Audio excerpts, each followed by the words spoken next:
Commissioner of Internal Revenue. We are honored to have the Treasury Secretary Janet Yellen and Deputy Secretary Weve here with us today. I'd like to extend a warm welcome to the Commissioner's wife, Beth. And Beth, I'd like to welcome you to the IRS family.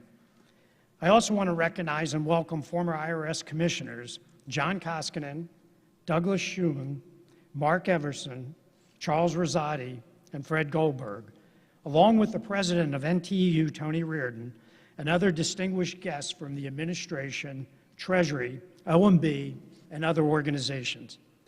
And I especially want to thank all the IRS employees who are here today, as well as those watching the event online. On behalf of the IRS leadership team, thank you.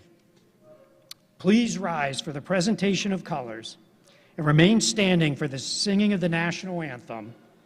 And today's national anthem will be performed by Bridget Tumble from the IRS Chief Counsel's Office. Honor Guard, parade the colors. Forward, halt.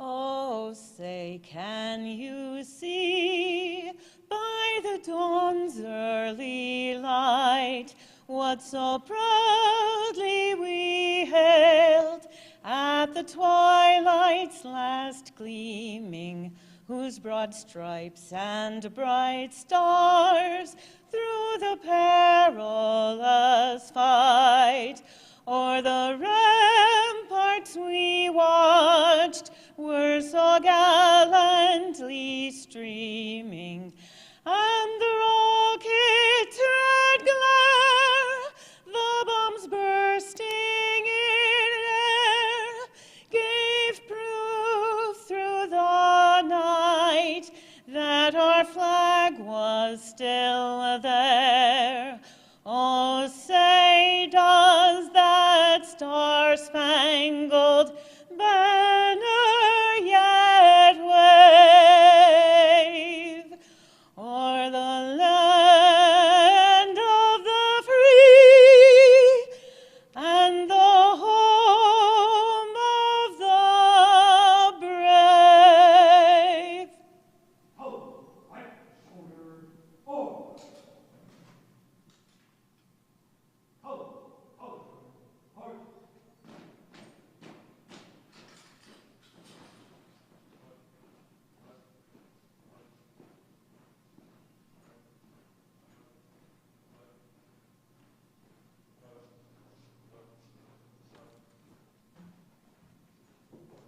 Thank you. You can be seated.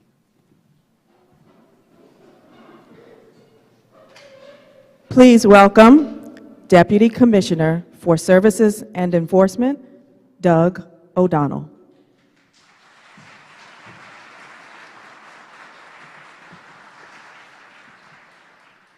Good afternoon. Thank you for that. We're honored to have Secretary Yellen with us today. Secretary Yellen was sworn in as Secretary of the Treasury in January 2021. She is the first person in American history to have led the White House Council of Economic Advisors, the Federal Reserve Bank, and the Treasury Department. Very impressive. Secretary Yellen began her federal career in 1976 at the Federal Reserve. In 1994, she was appointed by President Clinton to the Federal Reserve Board of Governors, and 3 years later, he named her chair of the White House Council of Economic Advisors. Then in 2004, Secretary Yellen began her third tenure at the Federal Reserve as president of the Federal Reserve Bank in San Francisco. In 2010, President Obama appointed her vice chair of the Federal Reserve, and then nominated her to be chair of the Federal Reserve, where she served as the nation's top banker from 2014 until 2018. Secretary Yellen has been a strong advocate of the IRS and the workforce. We thank her very much for that. We greatly appreciate all of her efforts to help us secure the funding in the Inflation Reduction Act of 22. This presents an opportunity for us to transform our tax system for the good of everyone. We're thrilled to have Secretary Yellen with us today. It is also my honor to introduce Danny Werfel, the 50th Commissioner of the Internal Revenue Service. It's nice to have those nice round numbers. Prior to becoming Commissioner, he was the global leader of Boston Consulting Group's public sector practice, where he worked with government agencies worldwide on finances, service delivery, transformation plans, and risk assessment initiatives. All of that experience will come in handy in this role for sure. Before joining Boston Consulting in 2014, Commissioner Werfel served in the federal government for more than 15 years, including 8 months as the acting Commissioner of the Internal Revenue Service in 2013. Prior to his appointment as acting Commissioner, he was Controller of the Office of Management and Budget, where he led efforts across the federal government to improve program integrity, including all areas of financial management, financial reporting, and accounting standards. During his tenure as Controller, Commissioner Werfel assumed the responsibility of Deputy Director of Management, where he oversaw government-wide efforts to reform and improve personnel, IT, acquisition, and performance management. During his OMB career, he served under 9 different directors in both Republican and Democratic administrations. Please join me in welcoming Secretary Yellen and Commissioner Werfel.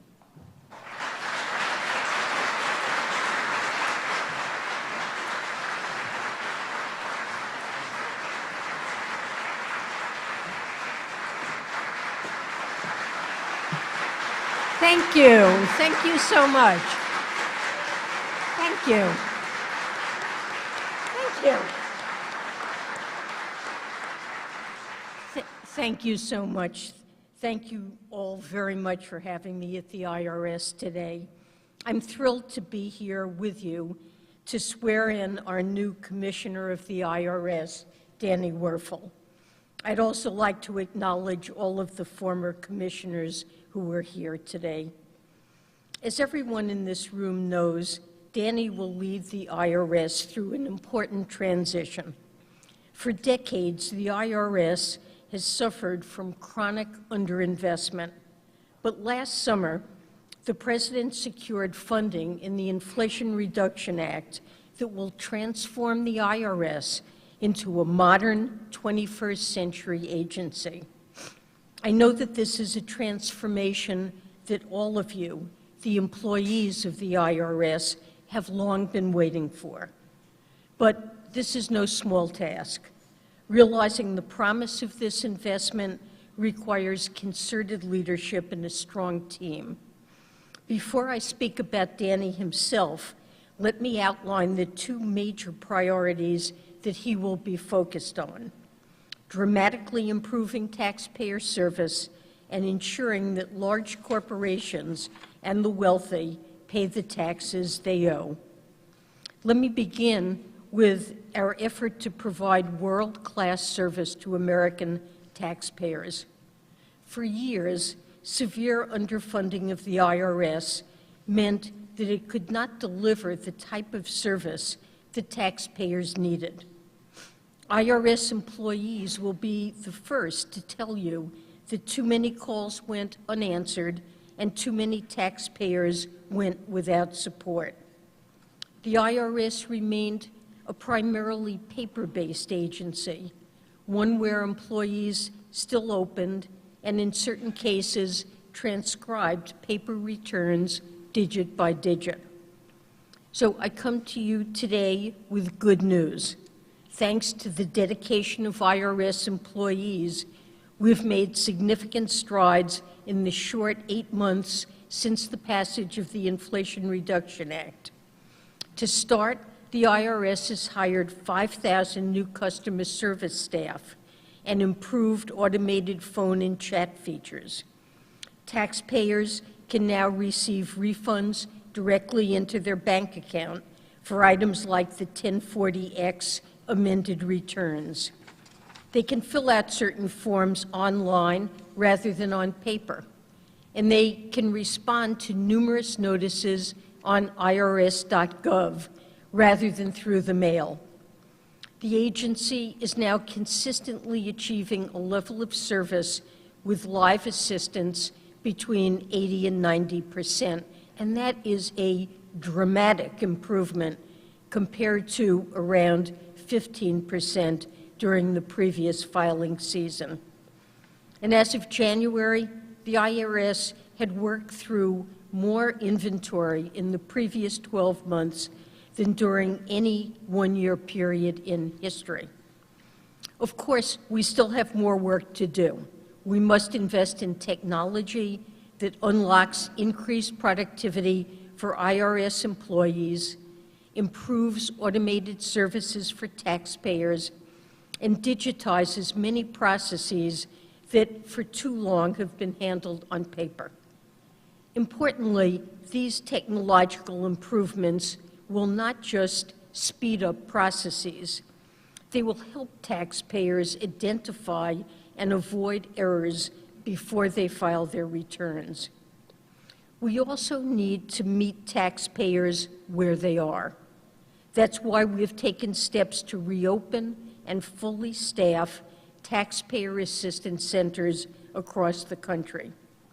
These centers offer free tax help to address complex tax questions and support those who face language barriers. We also need to make sure that small businesses and individuals can access the tax credits and incentives they're eligible for. Our investments in the IRS will result in more streamlined and accurate delivery of these credits and incentives to Americans across the country. Our second priority is to ensure fair enforcement of our tax laws. Absent our new investment in the IRS, the tax gap, that's the gap between taxes owed and those actually paid, was estimated at around $7 trillion over the next decade.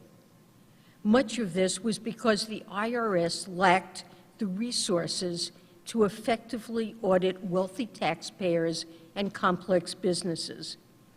The top 1% of Americans account for a disproportionate share of unpaid taxes. Our investments, combined with stable discretionary funding, will change that. The IRS will invest in data and analytics to help the agency audit large corporations, high earners, and complex partnerships that have not paid their full bill. The technology will be complemented by hiring more top talent, including accountants and attorneys. These additional resources will help us peel back complex corporate structures and large tax-paying entities and make sure they pay what they owe.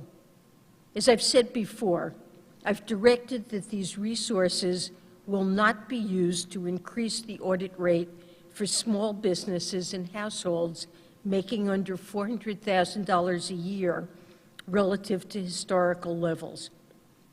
Just as importantly, we're committed to helping taxpayers get it right. Through our enhanced service, we're answering questions in a timely fashion and expanding our support and outreach to underserved communities. We expect that this initiative will help reduce enforcement actions on honest taxpayers. In all, we expect that these investments in fair enforcement will reduce our deficits by hundreds of billions of dollars over the next decade. We will outline all of these priorities in greater detail later this week with the release of the Strategic Operating Plan. Now, delivering on this transformation requires concerted, dedicated leadership, and we have that leader in Danny Werfel. Danny has the deep management experience required to lead significant organizational transformation. For decades, he has served as a leader across the private and public sectors, including in both Democratic and Republican administrations. His service at OMB, DOJ, the private sector, and his previous tour of duty at the IRS have more than prepared him for this job. Importantly, Danny has a deep commitment to fairness and good government. Danny, I hope that the honor and pride you feel today reminds you of how you felt when you joined the government as a policy analyst a quarter century ago. Importantly, I know that Danny will not be alone in this mission. I have heard countless stories of IRS employees going above and beyond, and particularly over the last 3 years. You have worked nights, you've worked weekends, you've helped deliver critical economic relief to Americans during a once-in-a-century pandemic, all amid severe resource constraints. I know that Danny will lead the IRS with the same dedication to the mission that you all share. Congratulations, Danny. I look forward to working together with you and your team at this critical juncture for the IRS. And now, Danny, I'd like to invite you and your family to join me for the oath of office.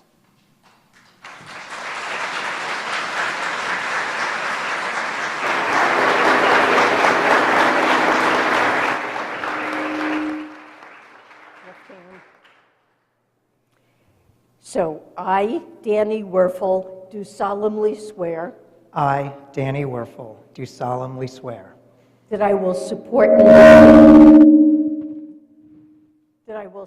and defend the Constitution of the United States that I will support and defend the Constitution of the United States against all enemies, foreign and domestic, against all enemies, foreign and domestic, that I will bear true faith and allegiance to the same, that I will bear true faith and allegiance to the same, that I take this obligation freely, that I take this obligation freely, without any mental reservation or purpose of evasion, without any mental reservation or purpose of evasion, and that I will well and faithfully discharge and that I will well and faithfully discharge the duties of the office on which I'm about to enter. the duties of the office on which I'm about to enter. So help me God. So help me God. Congratulations.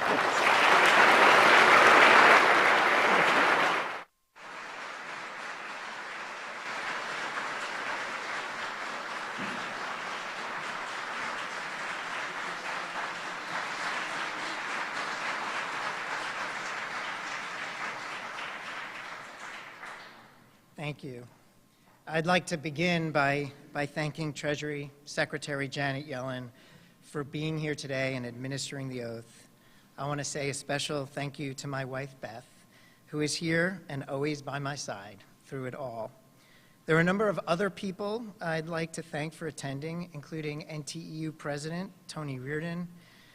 I'd also like to acknowledge all the former IRS commissioners that are here today: Fred Goldberg, Charles Rosati, Mark Everson, Doug Schulman, John Koskinen.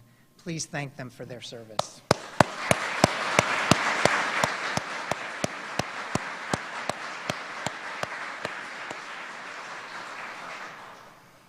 It is truly an honor to be a part of this great organization and serve as the 50th IRS Commissioner. The importance of being Commissioner, particularly a milestone number like 50, it has made me think a lot about the historical implications of the moment. In fact, as I was going through Senate confirmation process, I took some time to dive into IRS history. On our website, I discovered a wonderful timeline and found a copy of the letter Treasury Secretary Salmon P. Chase sent to President Lincoln recommending George Boutwell as the first Commissioner of Internal Revenue.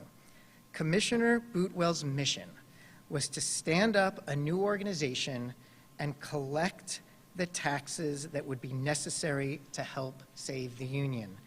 That's about as critical a mission as one can imagine.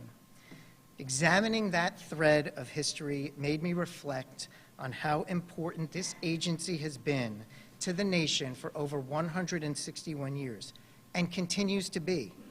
Our ongoing legacy is to collect the funds that support the functions that make life in America possible. A safe food supply, safe skies, safe roads, domestic safety from foreign adversaries, and on and on. Also, during the confirmation process, I had the time to reflect on the type of government leader I want to be.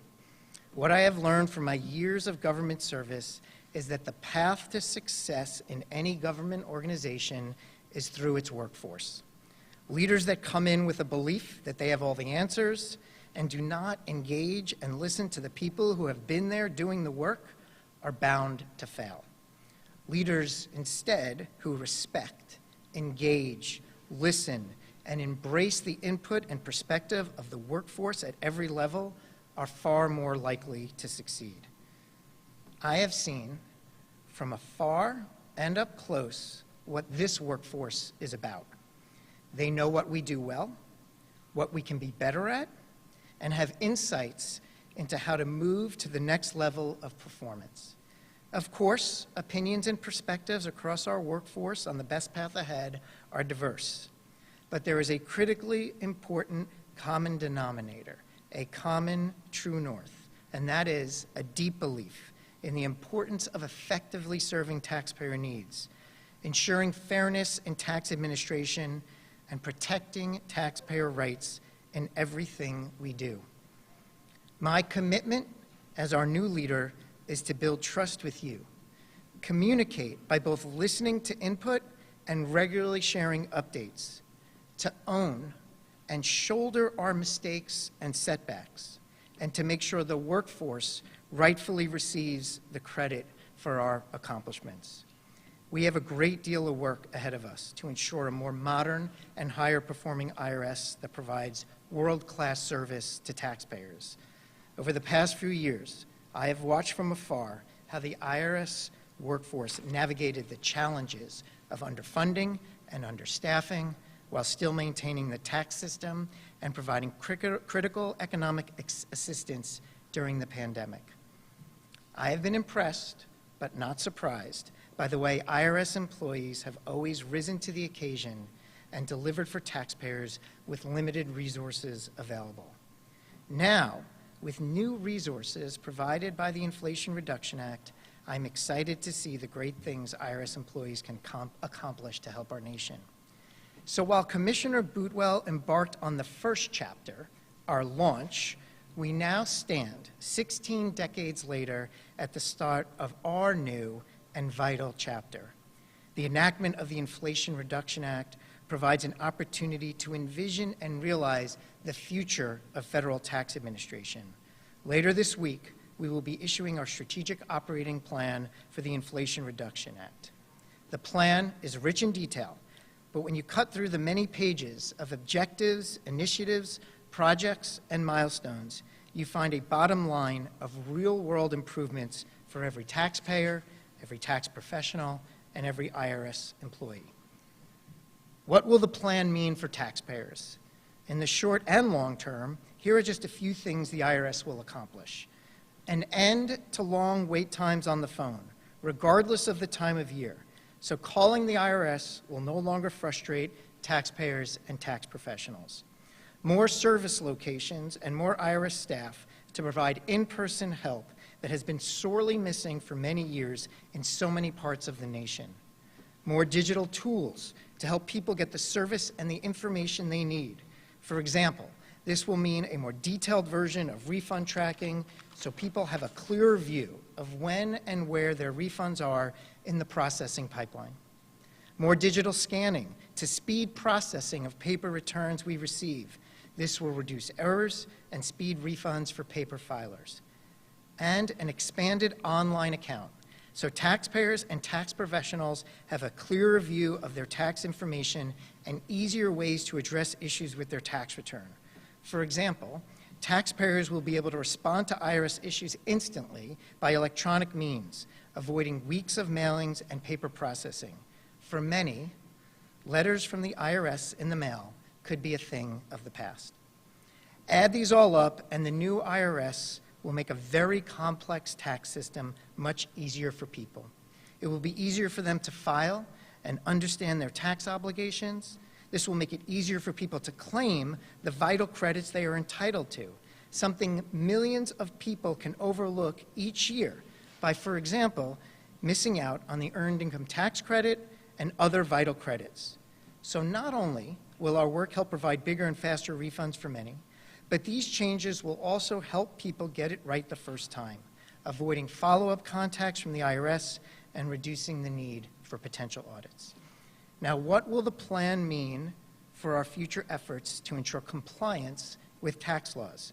We want people to avoid audits in the first place, but we understand that we must safeguard the nation's tax law and revenue needs. So we will hire and train specially skilled staff to give us much greater capacity to unpack the complex return filings of high-income taxpayers, large corporations, and complex partnerships. Let me note something about our civil side compliance employees. Despite what some might think or say, these public servants within the IRS are armed only with calculators and their skills to help us address complex issues. Their work will give people confidence that all taxpayers, regardless of means, are being treated fairly under the tax laws. And what will the plan mean for the future of our technology? Another part of our vision involves an organization and infrastructure rooted in modern technology. This will give taxpayers increased confidence that their data is secure, and we are prepared to more rapidly meet new security requirements or responsibilities that may emerge in the future. Now, while much of what we envision will take several years to achieve, you can already see pieces of this in motion. I'm proud to say our workforce is already developing on the promise of the Inflation Reduction Act. During the 2023 tax filing season, the IRS has provided taxpayers with a dramatically better experience than they have seen for several years. We have answered more calls from taxpayers, helped more people at our taxpayer assistance centers, and provided new online services for taxpayers who want to interact with us in this way. This is just the beginning. There will be more improvements in the next filing season and in the years to come. Throughout my term, my top priority will be to ensure that the IRS uses this historic investment wisely and in the way that best benefits the country. This is our moment in history to transform the IRS. Working together, I am confident we will fulfill our mission and achieve our goals. Decades from now, those leading the IRS will look back on our work as a moment of transformational change. They will say we delivered for the nation, and we never lost sight of our true north, our commitment to serving taxpayers and the nation. Thank you.